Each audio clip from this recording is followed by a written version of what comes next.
You ask Tiger to solve. This deals with linear equations with one unknown.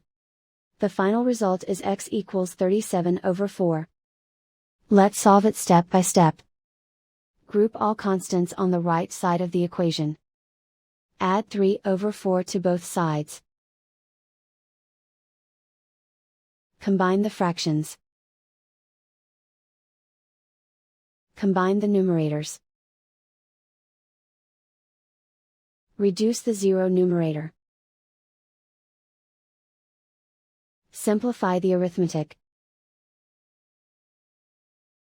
Combine the fractions. Combine the numerators. Find the greatest common factor of the numerator and denominator.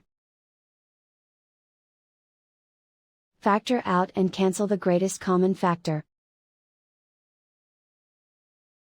Isolate the x. Divide both sides by 2. Simplify the fraction.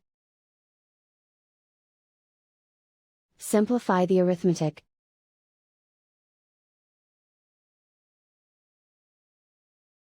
And so the final result is x equals 37/4.